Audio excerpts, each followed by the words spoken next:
Hello everyone, welcome to Max Learning Fun. இன்னைக்கு நாம class 12 chapter 11 organism and population பார்க்க போறோம். So yes, ஃபர்ஸ்ட் உங்களை சுற்றி இருக்கிறத நீங்கள் பார்த்தீங்கன்னா டைவர்ஸான நிறைய விஷயங்கள் இருக்குது.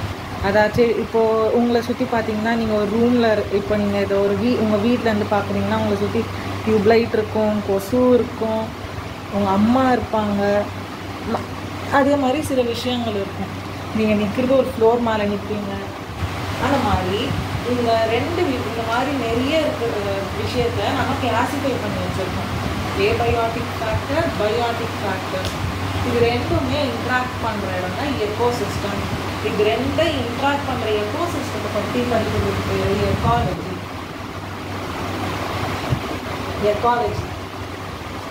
So biotic factor living features, something that performs life processes, something that possesses life.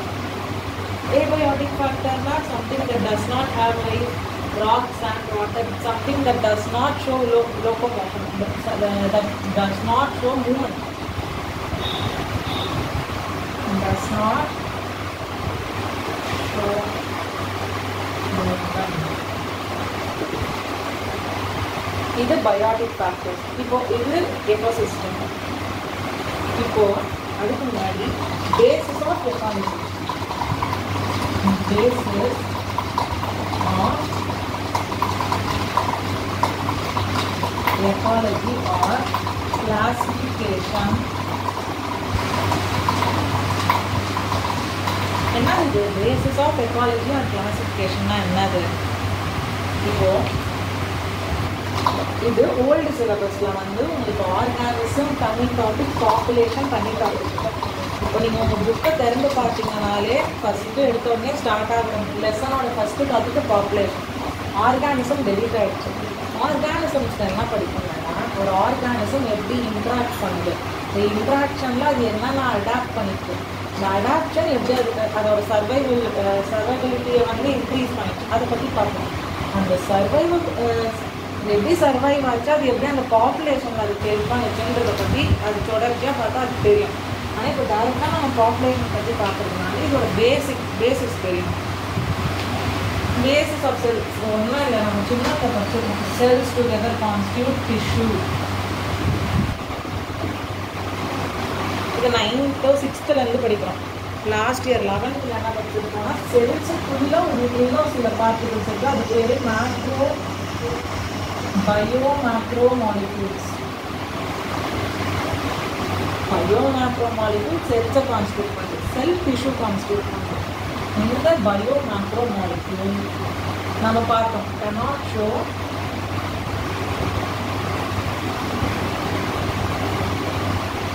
individual existence. இதெல்லாம் சேர்த்து cells tissue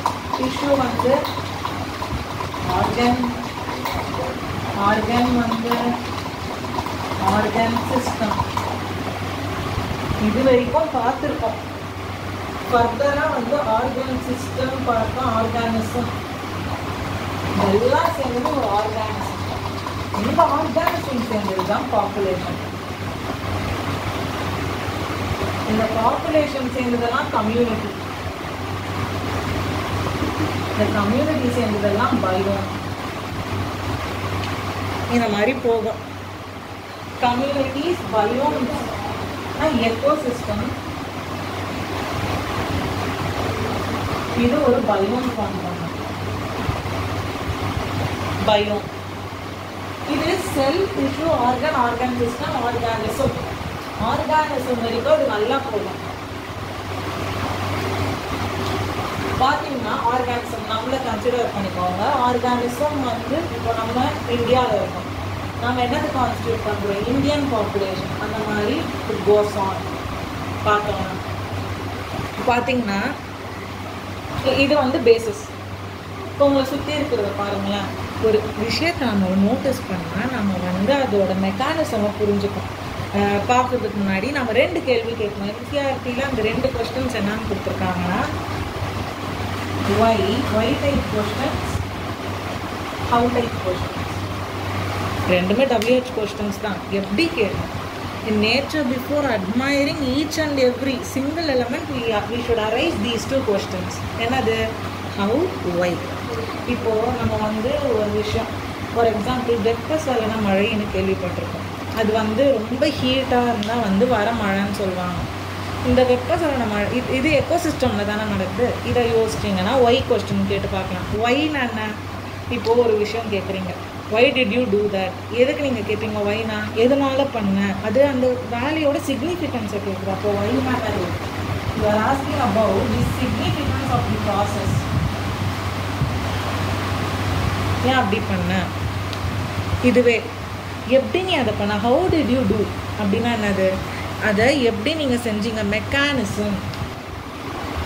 பயாலஜிக்கலாக சொல்லணும், சயின்டிஃபிக்காக சொல்லணும், இது மெக்கானிசம் எப்படி பண்ணான்ட்டு. அந்த மாதிரி இப்போ நம்ம ஃபார் எக்ஸாம்பிள் வெப்பசலன மழை எடுத்துக்கோம். Why do we receive it? ஏன் நம்மளுக்கு அது பெய்யுதுன்னா, ஹீட் இன்க்ரீஸ் ஆனால் வாட்டரோட எவாப்ரேஷன் ஈஸியாக நடக்கும். அது க்ளவுட்ஸ் ஃபார்ம் பண்ணால் அது ஹீட்டை தணிக்கிறதுக்காக அது பெய்யுது, மழையாக வருது. ஹவு கொஸ்டினும் கேட்கணும்ல. எக்கோசிஸ்டம் எது நடந்தாலும் ஒய் கேட்கணும், ஹவு கேட்கணும். ஹவுனா அதே நான் அது சேர்த்து சொல்லிட்டேன். அது எவாப்ரேட் ஆகும். அது வந்து என்ன ஆகும்? ஹீட் ரொம்ப அதிகமாக இருந்ததுனால வாட்டர் மாலிக்யூல்ஸோட வெயிட் க்ளவுடில் அதிகமாகிறதுனால அது ப்ரெசிபிடேட் ஆக ஆரம்பிச்சிடும். இந்த மாதிரி இன்னொரு கொஸ்டின் என்சிஆர்டி, அந்த புல்புல் பேர்ட், நம்ம ஊரில் குயில் கத்துதுன்னுவாங்க. அது அங்கே வந்து ஹிந்தியில் புல்புல் பேர்ட் வந்து எப்படி வந்து ஒய் எதுக்கு அது கத்துது? Before admiring the beauty of a bulbul singing you should ask why. எதனால அது? எதுக்கு அது? Why, how. Why does it sing, how does it sing. பார்த்தீங்கன்னா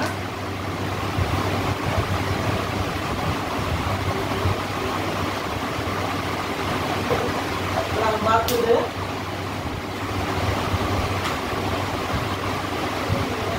அதோட சிங்கிங் நேச்சர். ஒய் ஒய்ன்ற கொஸ்டினுக்கு answer is to call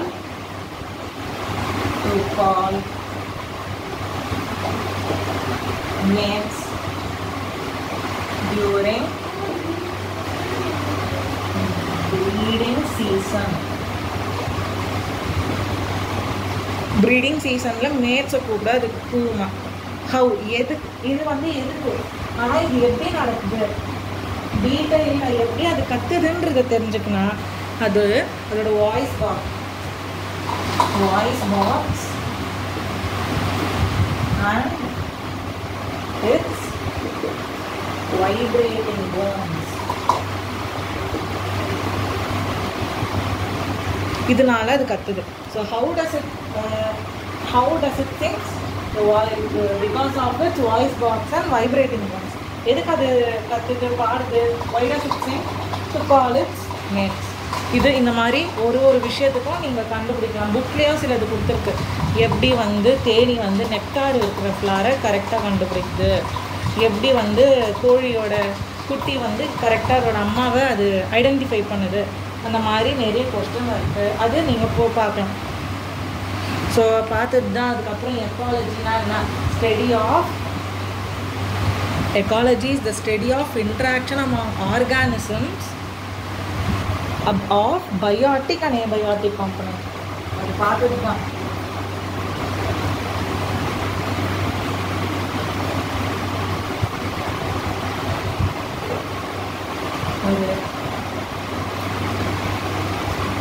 ecosystem எதுனா abiotic factors, biotic factors இது ரெண்டு இன்ட்ராக்ட் ஆகுதுன்னா எக்கோசிஸ்டம். இதை பற்றி படிக்கிறாங்களே, இதுக்கு எக்காலஜி. இப்போ சிம்பிளாக சொல்கிறேன், the study of interaction of biotic and abiotic components in a ecosystem is known as ecology. The study of interaction of biotic and abiotic components in a ecosystem is known as ecology.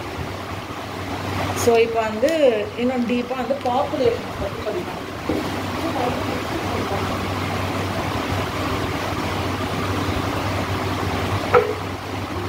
Population. பாப்புலேஷனில்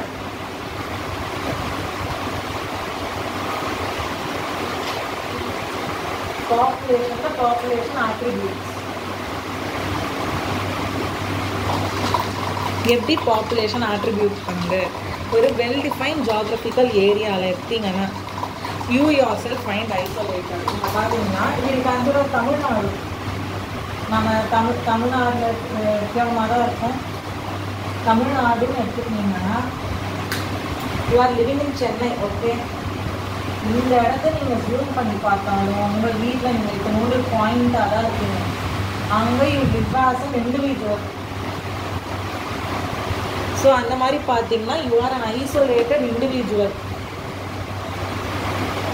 ஆனால் இதை இன்னும் நீங்கள் போக போக பார்த்தீங்கன்னா we live in groups.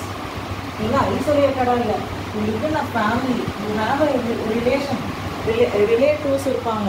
அந்த குரூப்பாக சேர்ந்து என்ன பண்ணுறோம்? We compete for resource. அதுதான் கொடுத்துருக்கேன். Well define geographical area you find yourself isolated but majority lives in groups. குரூப்பாக வரோம். இப்போவே நம்ம என்ன தனியாக இருக்கோம்? Yeah with our parents. ஆனால் இந்த குரூப்பாக என்ன நம்ம தனியாக இருக்கோமா? இல்லை. சும்மா இருக்கோமா? இல்லை. We compete for similar resource. எதுக்கு? சில ரிசோர்ஸ் சொல்லுவாங்க ஹியூமன் பாப்புலேஷன். எதுக்கு? சில ரிசோர்ஸ்க்கு ஃபைட் பண்ணுறது. Those resources are mainly food. Why can't we consider money a resource? Money இல்லைனா இந்த ரிசோர்ஸ் வரணும், வராது. வேறு ஏதாவது ரிசோர்ஸ் இருக்கா? இருக்கு. ஷெல்டர். இந்த மாதிரி நிறைய ரிசோர்ஸ்க்கு நாம் ஃபைட் பண்ணணும் இண்டிவிஜுவல்ஸ். அப்போது பார்த்தீங்கன்னா அது வி ஆர் நாட் ஐசோலேட்டடாக பார்த்தா இவ்வளோ இருக்குது resource.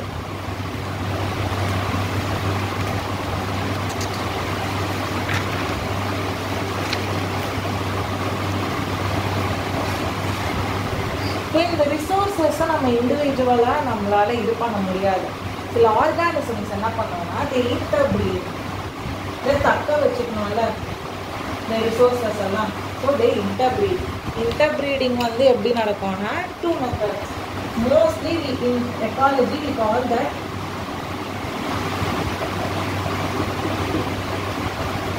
sexual reproduction. The term interbreeding stands for sexual reproduction, but even asexual reproduction forms population. Asexual reproduction. இதுவும் பாப்புலேஷனுக்கு கான்ட்ரிபியூட் பண்ணுது for purpose of ecology study. Purpose of ecology study. இப்போ பார்த்தீங்கன்னா கமோரன்ஸ் of wetland. கமோரன்ஸ்னால் ஒன்றும் அந்த வெட்லேண்டில் இருக்கிற லாங் பீக்டு பேர்ட்ஸ். இது எப்படி இன்டர்பிரீட் பண்ணுது? Sexual reproduction. இப்போ அதுவே rate of rates of abundant dwelling. அது என்ன பண்ணுது? அதுவும் என்ன பண்ணுது? இன்டர்பிரீட் பண்ணி பாப்புலேஷன் இது பண்ணுது. அதே மாதிரி டீக்வுட் ட்ரீஸ் இன் ஃபாரஸ்ட். அது alternation of generation. 11th deleted. அது ஒன்றும் இல்லை. ஒரு ஆப்பிள் சாப்பிடுவீங்க. ஆப்பிள் வந்து என்னது? சீடு கொடுக்கும். சீடு பிளான்ட்டு கொடுக்கும். பிளான்ட்டு திருப்பி ஃப்ரூட் தரும். ஃப்ரூட் வந்து என்ன பண்ணும்? சீடு தரும். இதே மாதிரி என்ன இருக்குது? ஜென்ரேஷன் ஆல்டர்னேட் ஆகிட்டே இருக்குது. அது next bacteria and culture plate. Maybe asexual or sexual reproduction. Lotus in a pond. Alternation of generation. இந்த மாதிரி என்ன ஆகுது? பாப்புலேஷனுக்கு இதெல்லாம் ஆட்ரிபியூட் பண்ணுது. இப்படின்னா பாப்புலேஷனுக்கு இதை ஆட்ரிபியூட் பண்ணாமல் அவள் தான் அப்புறம் என்ன ஆகிடும்? பாப்புலேஷன் கம்மியாகிடும். பாப்புலேஷன் எண்டுக்கு வந்துடும். இதெல்லாம் என்ன பண்ணப்போ ஆட்ரிபியூட் பண்ணுது பாப்புலேஷன் க்ரோ ஆகுறதுக்கு. நம்ம evolution lesson knowledge on previous talk. An individual organism has to cope up with the change in environment. என்னது இது? Survival of the fittest. Yes. யார் இதை எழுதுனா? டார்வின். அவர் சொல்லியிருப்பார் அது கோப் அப் பண்ணணும் என்விரான்மெண்ட்டோட. As population level Darwin evolution அப்படின்றத ஒரு இண்டிவிஜுவல் லெவலுக்கு அது எடுக்கல. இட்டுக்கு பாப்புலேஷன் லெவல். ஏன்னா இது என்ன ஒரு சிங்கிள் இண்டிவிஜுவலில் நடக்கிற விஷயம் இல்லை, ஒரு குரூப் ஆஃப் இண்டிவிஜுவல்ஸ் இப்படி இருக்கணும். அதில் அது இந்த ஒரு இண்டிவிஜுவலில் ஆரம்பித்தா ஒரு குரூப்பாக ஆரம்பித்தா அது ஸ்டார்ட்ஸ் அன் எவல்யூஷன். இதுக்கு பேர் நேச்சுரல் ஃபிட்னஸ். இது நேச்சுரல் ஃபிட்னஸை க்ரியேட் பண்ணும். இது என்ன பண்ணுது? As population level natural selection operates to evolve decided rate. இப்போ ரொம்ப குளிருதுன்னா என்ன ஆகும்னா இதுதான் நம்மளோட ப்ரெசன்ட் ட்ரெயிட்டாக இருக்கட்டும், டிசைடட் ட்ரெயிட். இப்போது கிளைமேட் மாறிடுச்சு, ரொம்ப குளிருதுன்னா we humans have the ability to grow hair. யாரை பார்த்தாலும் கையில் லைட்டாக குளிர் அதிகமாக. டாக்ஸ் எடுத்துக்கோங்க, டாக்ஸ் பார்க்க முடியும். நம்ம ஊர் நாய் பார்த்தீங்கன்னா முடி கம்மியாக இருக்கும். அதே நீங்கள் ஊட்டி அங்கெல்லாம் போனீங்கன்னா நாய் பார்க்க நரி மாதிரி இப்போ உல்ஃப் மாதிரி முடி நிறைய இருக்கும். அது எப்படி? ப்ரெசன்ட் ட்ரைட் அவங்க போகும்போது அதுக்கு அடாப்ட் ஆகிற மாதிரி இருக்கும். அங்கே நீங்கள் ஒரு நாய் கூட கம்மி நம்ம ஊரில் பார்க்குற மாதிரி இருக்காது, சென்னையில் பார்க்குற மாதிரி நல்லா புசுன்னு இருக்கும். அது காரணம் என்ன? Natural selection. அது அடாப்ட் ஆகிக்குது. அண்ட் தென் இது சும்மா இல்லை, டார்வினோட தியரியை சேர்த்து பாப்புலேஷனில் ஸ்டடி பண்ணால் அதுக்கு பேர் பாப்புலேஷன் எக்காலஜி. Population ecology. இது என்னென்னத்தெல்லாம் லிங்க் பண்ணுது? This links ecology to genetics. ஜெனெடிக்ஸை லிங்க் பண்ணுது. And then with Darwin's theory of evolution. அப்போது நம்ம லெசனில் என்னத்தை பற்றி பார்க்க போகிறோம்? we are going to see not about the populations alone, we are going to see about the population ecology also. அதை தான் பார்க்க போகிறோம். எக்காலஜி, ஜெனடிக்ஸ், எவல்யூஷன், இது மூணுமே அப்படி இன்ட்ராக்ஷன். ஜெனடிக்ஸ் தான் நம்ம மாலிகுலர் பேசிஸில் எப்படி நடக்குது, எவல்யூஷன், இது மூணுத்தையும் சேர்த்து படிக்கிறது பாப்புலேஷன் எக்காலஜி. இப்போது ஒரு இண்டிவிஜுவலாக பார்த்தீங்கன்னா நீங்கள் as an individual population attribute நீங்கள் எப்படி பண்ணுறீங்கன்னா population attributes. As an individual you see birth and death. As an individual you see birth and death. ஆனால் இதுவே நீங்கள் ஒரு பாப்புலேஷன் லெவலில் எடுத்தால் you see this as birth rate, death rate. இதுவே ஒரு பாப்புலேஷன் லெவலில் எடுத்தால் birth rate, death rate.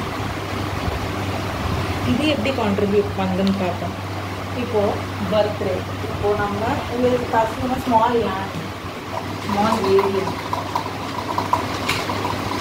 இப்போது ஆல்ரெடி இங்கே 4 ஆர்கானிசம் இருக்குது. இப்போது இனிஷியலாக 4 இருக்குது.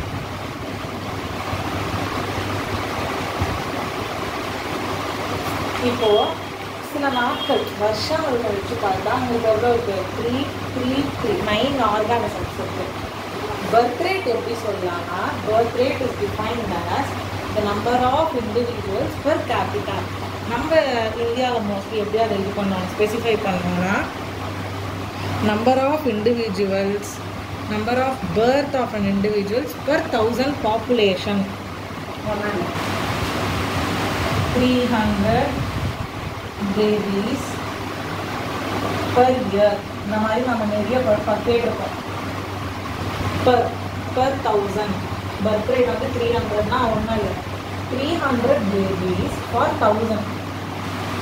பழைய பாப்புலேஷன் ஒரு நம்பர் இருக்கும், அதோட இவ்வளோ ஆட் ஆகிருக்கும். அது 1000க்கு கொண்டு வருவாங்க டினாமினேட்டர். அப்போ எடுத்துகிட்டு வந்தால் இந்த பர்த் ரேட் கிடைக்கும். இது பர்த் ரேட். டெத் ரேட்னா ஒன்றும் இல்லை, 1000 பேருக்கு எவ்வளோ இறப்பு நடந்திருக்கு, தௌசண்ட்ஸில் எவ்வளோ death, number of death of an individual per 1000 citizens, அது டெத் ரேட். இன்னும் சிம்பிளாக சொல்லணும்னா number of individuals per capita died. ஏன் இப்போ அந்த பெர் கேபிட்டா 1000 நம்ம எடுத்துக்கோங்கன்னா முடியாது.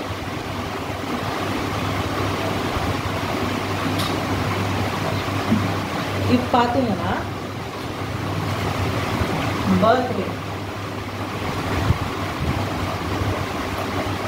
பர்த் ரேட் எடுத்துக்கிட்டா புக்கில் ஒரு சூப்பர் எக்ஸாம்பிள் இருக்குது. லோட்டஸ் வந்து இந்த ஏரியாவில் வளரும். Lotus T=0. 20 லோட்டஸ் வந்து ஒரு பாண்டில் இருக்கு. அந்த பாண்டை பார்த்தோன்னா ஒரு நாள் விடுறோம்.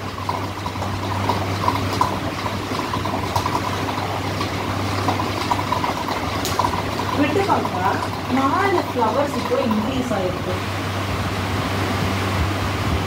சரியா? எவ்வளோ ஃப்ளவர்? 4. 8 புக்கில் 8 லோட்டஸ் ஃப்ளவர் வந்து ஒரு அப்படின்னா டைம் இப்போ எவ்வளோ? 1 year. ஒரு வருஷம் கழிச்சு பார்த்தா you have 8 new individuals.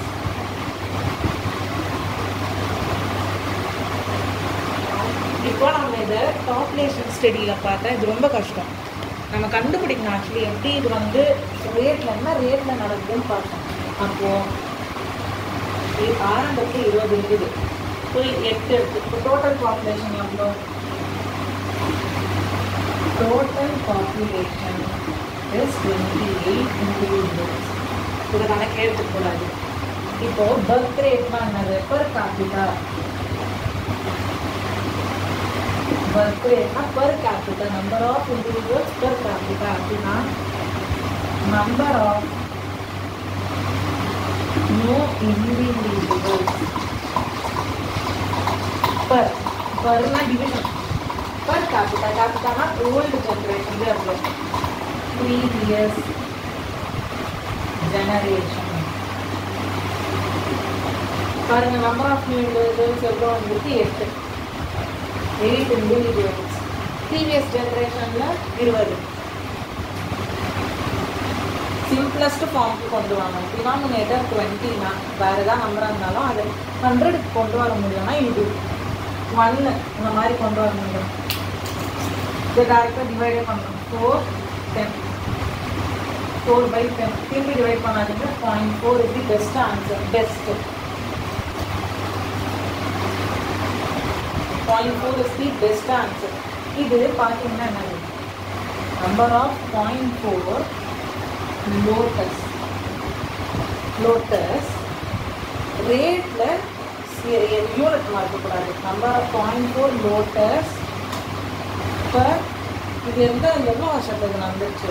Per year. ஒரு வருஷத்தில் இவ்வளோ லோட்டஸ்.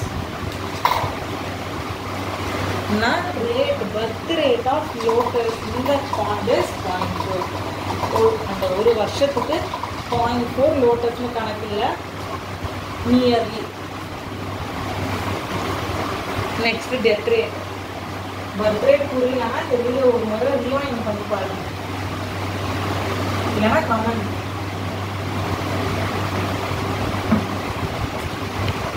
இப்போ டெத் ரேட்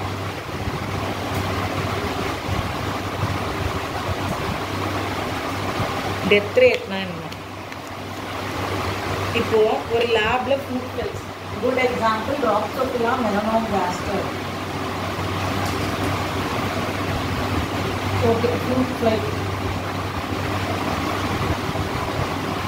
ட்ராப்சோபிலா மெலனோகாஸ்டர் இது இப்போ ஒரு லேபில் வளர்க்குறோம். ஸ்டார்டிங்கில் எவ்வளோ இருக்குது? 40 ஃப்ரூட் ஃப்ளைஸ். லேபோட culture medium, we say in lab culture medium.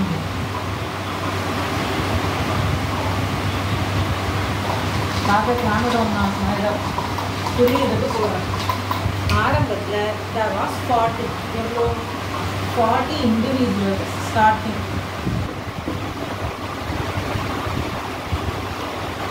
இந்த 40 individuals டைம் 0 ஆரம்பத்தில் என்ன ஆயிடுச்சுன்னா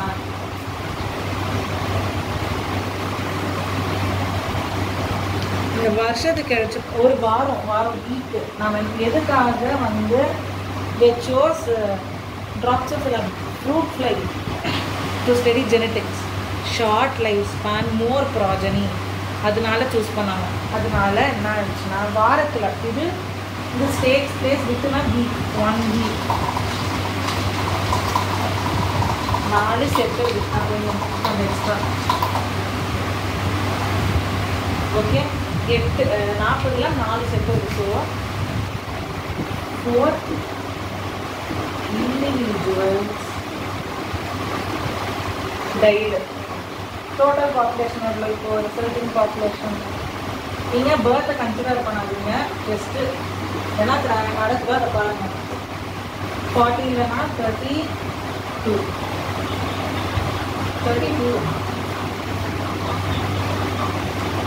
36 இண்டிவிஜுவல்ஸ். இப்போ இதுக்கு டெத் ரேட்னா என்ன? Number of death per capital அப்படின்னா நீங்கள் ப்ரீவியஸ் ஜென்ரேஷன் அதே தான். ஆனால் என்னது நம்பர் ஆஃப் டெத் அதுதான் முக்கியம். நீங்கள் எவ்வளோ நம்பர் ஆஃப் டெத் 4 ஃபார் 40 10 கொண்டு வர முடியுமா? கொண்டு வர முடியும். அதாவது 0.1 யூனிட் ஃப்ரூட் ஃப்ளை பர் எவ்வளோ வீக். ஸோ இப்படி தான் டெத் ரேட் கண்டுபிடிக்கணும். ஸோ பர் வீக்குக்கு ஒரு ஃப்ரூட் ஃப்ளை 10ல் ஒரு ஃப்ரூட் ஃப்ளைஸ் ஒரு வாரத்தில் 10ல் ஒரு ஃப்ரூட் ஃப்ளை ஆகுது. ஸோ இப்போது இந்த சாவுறத எப்படி இந்த பேர்த் டெத்து என்ன பாப்புலேஷன் ஒருத்தரும் நம்ம பார்க்க முடியும். அதை வருஷத்துக்கு என்ன பண்ணுவாங்க? வீக் மெஷர் கவுண்ட் சென்சஸோ வீக் கவுண்ட் என்னது எப்படி? இப்போ பார்த்தீங்கன்னா ஏஜ் டிஸ்ட்ரிபியூஷன்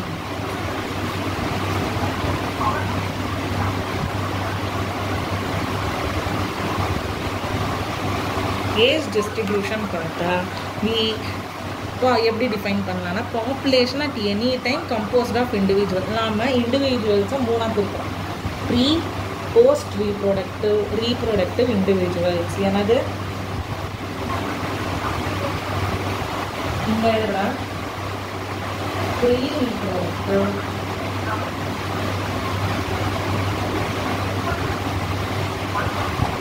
ரீப்ரொடக்டிவ்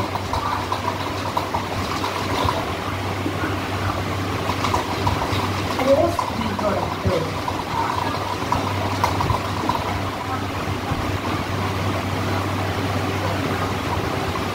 இந்த மாதிரி நாம் அவங்கள பிரிக்கிறோம். Based on their age distribution, we represent them as pyramids. அப்போ பக்கத்தில் எழுதிக்கோங்க ஏஜ் ஆன் ஏஜ் டிஸ்ட்ரிபியூஷன். 3 வகையான ரெப்ரசன்டேஷன் இருக்கு. We define one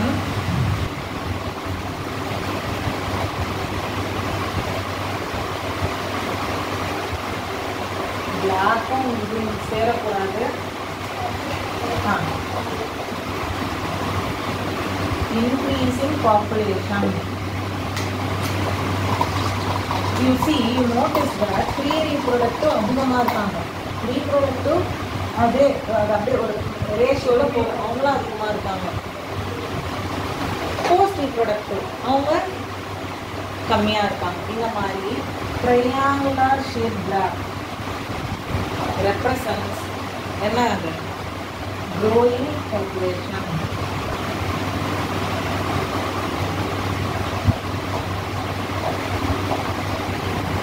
Growing population or expanding. இன்னொரு இது இருக்கு.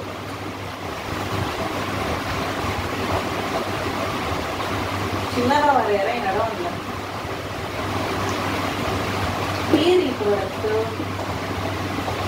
reproductive are an equal stage. Post reproductive அதே இதில் கம்மியாகிறாங்க. இதில் என்ன ட்ராபேக்னா இது கூடிய சீக்கிரம் அழிய போகுது. They are stable, but they are stable. இவங்க இங்கே போகும்போது இதே லெவல் இங்கே வருவாங்க, திருப்பி இது இந்த லெவல் போகும்போது இவங்க இதே லெவல் வருவாங்க, இவங்க இதே லெவல் போகிறது அது ஸ்டேபிளாக இருக்கும். சரி, சாகுறதும் பிறக்கிறது. So this is not as stable population. கடைசியாக பார்க்கும்போது டிக்ளைனிங் பாப்புலேஷன். நல்லா இல்லை.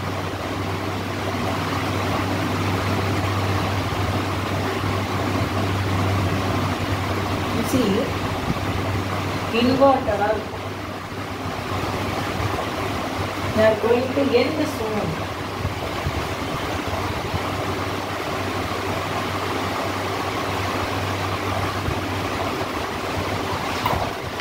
Post reproductive are so less in number. Reproductive numbers are also less in number, and the pre-reproductive numbers are very less in number. So if you notice that this is bookla pathina alaga bell shape,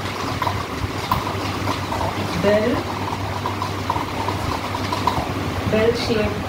இது earn ennaanga agalukku earn shape. இந்த மாதிரி we represent age distribution. இப்போ இதை எப்படி கண்டுபிடிக்கிறாங்க? சென்சஸ்னால் they used to come. அதை பற்றி படிக்கிறது இன்னும் இன்ட்ரெஸ்டிங்காக இருக்கும். அதை பற்றி நம்ம நெக்ஸ்ட் வீடியோவில் பார்ப்போம். Until then, subscribe to Maths Learning Fun. Thanks for watching. Subscribe. If you have any doubt, kindly comment down in the comment section. Thank you.